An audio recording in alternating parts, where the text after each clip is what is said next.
Some tenants in Riverside, California are refusing to take rental assistance. I'm Tony, and this is Real Estate Investing and Landlord News. Alright, so I have quite the article for you today. And it really goes into the frustrations of landlords when dealing with tenants who just won't cooperate, won't apply for rental assistance, even when the landlord is willing to cooperate and, do everything it takes to keep them in their unit. But before I get into that article, go ahead, hit that like and subscribe button. Maybe leave a comment down below, and I'm going to work to keep bringing you great articles about the eviction moratorium and other news that's of interest to landlords. So, this article comes from the Desert Sun, and it says, Riverside County will pay your back rent for free. Some tenants aren't taking it. Yeah, I've gone over before the fact that in order for a landlord to get rental assistance, both the landlord and the tenant have to be involved in the process. Okay, so the tenant has to, complete certain paperwork and then put in the application. The landlord gets nothing if the tenant doesn't cooperate, and that sounds like exactly what's happening in this situation. So let's get into this article.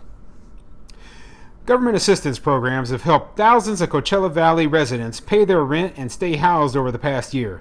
These programs have helped landlords recoup back rent payments that might otherwise have become sunk costs amid ongoing pandemic eviction moratoriums. Despite these measures, local landlords say some tenants aren't applying for assistance, leaving them without pay despite the ready availability of funds. Palm Springs resident Ken Agee owns 77 moderate to low-income rental units in the Coachella Valley and surrounding areas. While the pandemic has not stopped most of his tenants from paying rent, he said some have made late or reduced payments, and some have required rental assistance due to COVID-related income loss. So this guy, he owns a bunch of rental properties out there in Riverside County, sounds like, in California, and basically what he's running into is the same problem I just, continue to cover.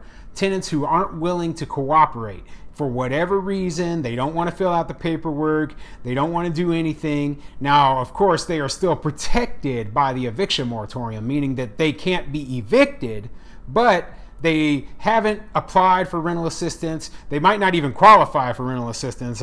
Because they haven't applied, that we don't know. But they're leaving the landlords hanging out to dry. So the landlords have to cover all of their costs, and meanwhile they get nothing in return from the state. And that's a bad situation to be in, okay? And it's completely wrong in my opinion. There were several servers and bartenders and one exotic dancer that were having trouble because they shut all that down, Agee said. My situation wasn't as bad as some other people have had it.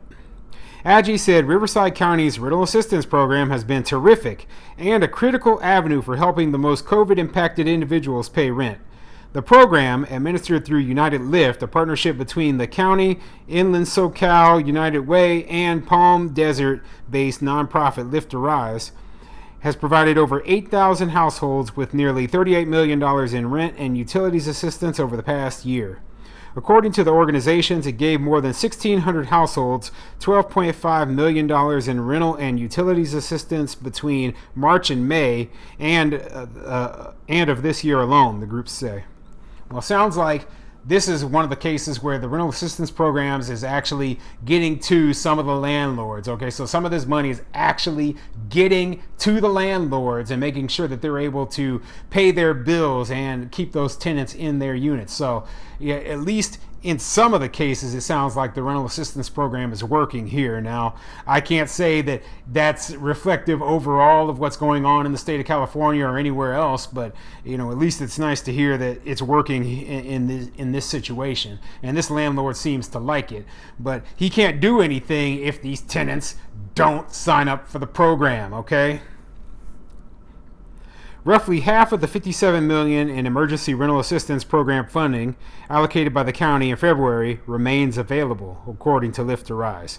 The money can be used to pay up to 12 months of past due rent after March 13, 2020, up to 3 months of future rent, and past utility bills. Agee said that although a number of his tenants have taken advantage of the program, a few have been unwilling to. I had a couple of people that have made no effort to get rental assistance after we supplied them the information, he said. They're ignoring it. Yeah, and I mean, they are ignoring it for a reason. I mean, either they don't understand the program, or maybe it's too difficult for them to sign up for, or maybe they just don't care. I mean, there's no real incentive for the tenant to sign up for rental assistance if they know they can get their rent for free. They can screw the landlord over, and they just don't care. And that's what it really comes down to for a lot of these people. They just don't care. And landlords are the ones who end up paying the price because of these people's lack of concern.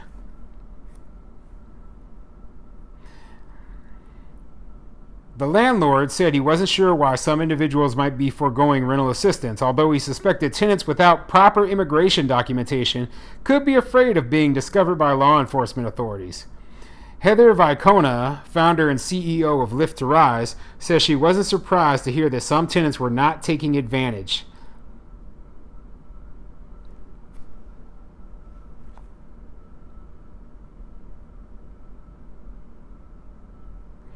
of available rental assistance. Yeah, I lost my place there for a second. I think in general, folks are hesitant to share personal information and documentation, she said. There is definitely an emotional and mental health impact of having to seek rental assistance, she said. I can imagine for some folks, just even the concept of applying is difficult. Yeah, back in the recession, there were these people who had their homes foreclosed upon, and they had to be forcefully removed from their homes. And I can say in a lot of these situations, you get down, and people, they don't want to admit that, hey, they have trouble. They are in deep financial distress. They just want to ignore the problem, pretend it doesn't exist, and hope that everything comes out all right. Now, I personally don't understand the psychology behind that, but it's very common, okay? So, yeah, it's not surprising that there are people out there and they're struggling and not able to pay their bills, but at the same time are unwilling to take even basic actions to get themselves out of that situation. So yeah, then they go into this personal situation. I'm not too interested in the personal situation of a tenant.